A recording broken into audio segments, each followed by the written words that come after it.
what is humility? What is humility in body language, right? And things of that sort. So how would the Prophet ﷺ walk? Would he walk fast or slow? When you read about the Prophet ﷺ, did he walk fast or slow? It was like he was descending from a mountain. He walked fast. Yeah. But it wasn't the walk of someone who was fast in terms of arrogance. The description of the Prophet ﷺ's walk is that it was like he always had to get somewhere. Yeah. It was kind so of like I'm not too busy for you. I'm busy with what I'm doing all the time, right? So it's the walk of a person who is motivated, the walk of a person who is inclined towards something, not the walk of a person who's like putting people down. Okay? So it is, basically he always walked like he had to get somewhere. But at the same time, when he spoke to you, this is just his perfection, right? When the Prophet ﷺ spoke to you, he gave you his whole body. He turned his entire body towards you.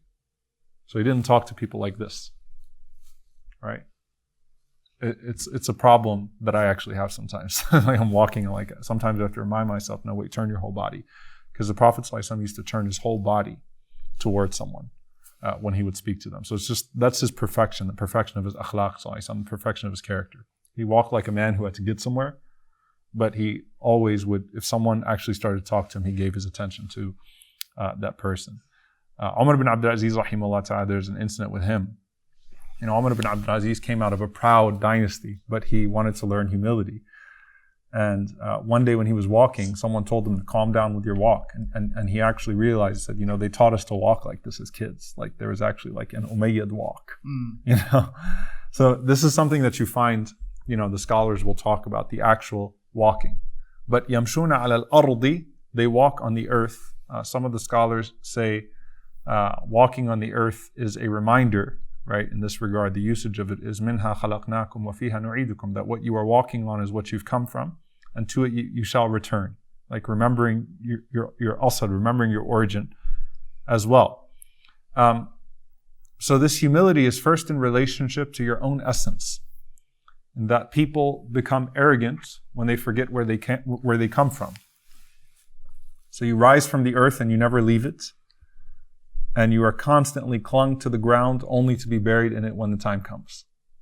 You're part of this earth, right? You are inherently limited to this earth. No flying in planes is not what I'm talking about here, right? But the point is you are connected to this earth, and you don't forget where you came from, right? That Allah subhanahu wa ta'ala created you from dirt, and you return to dirt. Secondly, the second realization of that the scholars mention is in relation to the people around you. Kullukum min Adam wa Adam min turab. So the Prophet ﷺ said, all of you are from Adam, and Adam was made from dirt. So you don't belittle someone else because you're all from the same origin, right? On the basis of anything, that would cause you to think you are better than that person.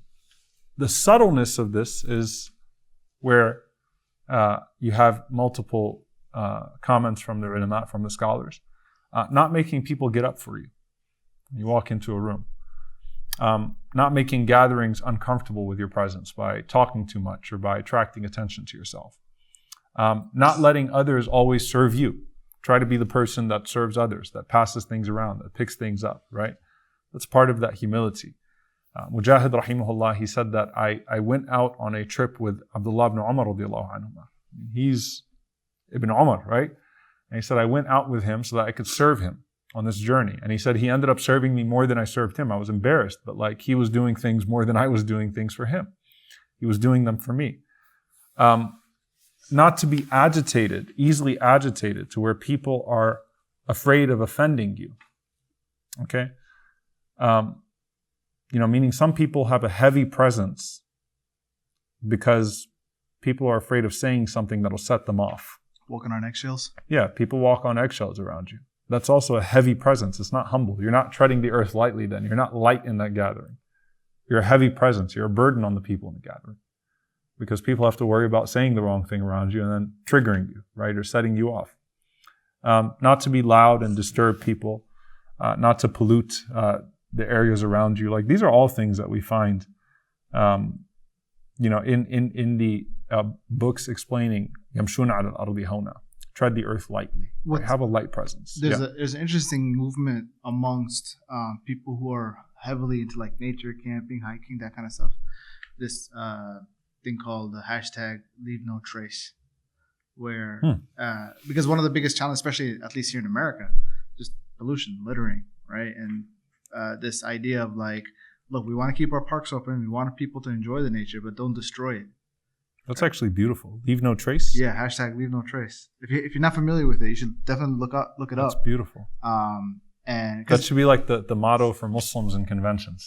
We take over like the hotels around the convention. Leave no trace. Leave no trace. Yeah. Now there was this one dude who was putting up like these art pieces, like these little monuments and stuff, and like different nature areas. And as much as people are like, look, we love art, but like people are coming here and just like this place is not fit for like tourists. It's not fit for like, there's no bathrooms here, there's no garbage cans here, and so now suddenly this entire ecosystem is being messed up, all because somebody put a random piece of art. And some of the locals were so fed up they just came in and tore it down, just so they could preserve the ecology. That's awesome. I hope that person who made that art is not watching this class. But yeah, and by the way, subhanAllah, the hadith of the Prophet ﷺ, where I saw a man strolling in Jannah because he removed adha, he removed something harmful from the road. The word adha is the lowest point of disturbance. It's not harm, like it's not something that's actually physically causing people like danger. It's like inconvenience? It's not, it might not even be an inconvenience. It could be, bag of chips on the ground. It's not going to make your car flip off the road, right? But it's adha. It could be noise pollution, the scholars said. Removing noise pollution. Like all of this is adha. Just it bothers people. Okay, so the Prophet ﷺ said, I saw this man strolling in Jannah because he removed something that bothers people from the road. So that's our way of thinking. The Prophet ﷺ said, this is what he meant when he said the best person is the one who comes to a gathering and leaves it without even being noticed. Al-Khafi, someone who's pretty obscure. That doesn't mean that, if everyone was obscure, then no one would talk in a gathering. But just in general, the Prophet ﷺ was praising a person who is humble, quiet, subtle, not demanding, comes in, leaves, doesn't harm anybody, right? Doesn't impact in the wrong way, or make people feel like they have to accommodate and things of that sort. So يَمْشُونَ عَلَى الْأَرْضِ هَوْنًا. They have a light presence. The heaviness of their presence is in their good deeds, the heaviness of their impact. But their actual essence is, it's okay, stay as you are. Don't get up for me, don't do anything, I got it. In fact, let me serve you. You have a beautiful presence. And then of course, the scholars talk about, and I don't want to spend too much time with this, but it is beautiful. The way Allah talks about body language with parents. وَخْفِضْ لَهُمَا جَنَاحَ الذُّلِّ مِنَ الرَّحْمَةِ. Like the wing, lower your wing of mercy to them. Like this idea of serving your parents, the way you serve your parents. Like lower to them the wing of mercy. Don't bat your eyelids at them. Don't say, like uff is not like a word, right? It's like, don't do that to them. Don't even say to them, roll your eyes at them, turn your back on them, right? Lower yourself to them, humble yourself to them.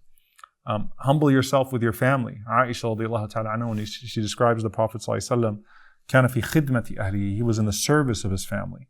He used to milk his sheep, sew and patch his own garments, go to the marketplace, buy his own things, sit and eat with the servants, initiate greetings with others. And he would act like, or he would do as all of his other companions were doing, joining them in whatever they were doing. And Zayd ibn Thabit radiallahu ta'ala anhu, he says that we were with the Prophet ﷺ, and as young people, youth love to be around the Prophet ﷺ. So you had a bunch of young people. The Prophet ﷺ actually had to send them home at some point. And in his last year, there's this narration of them spending i'tikaf, like the youth wanted to always be around him. And Zayd says that he was with us, and if we talked about food, the Prophet ﷺ talked about food too. But he brought some beneficial conversation to it, right? So the Prophet ﷺ did not just say, yeah, I like that place and I like that place too. Like the Prophet ﷺ talked about something that he liked and something that might be of benefit to it. And if we talked about matters of this world, dunya, he talked about dunya too. And if we talked about akhirah, he talked about akhirah too. Meaning it wasn't like when the Prophet ﷺ came to the gathering, like, okay, everyone sit up, let's talk about a hadith. Well, he is the hadith. He's the muhaddith. He's literally the one giving the hadith. But let's talk about this verse only. No, like the Prophet ﷺ was approachable. He would joke with his companions. They would recite poetry in his presence. They would talk about matters of this world, obviously avoiding the sinful, but never feeling burdened even by his presence ﷺ.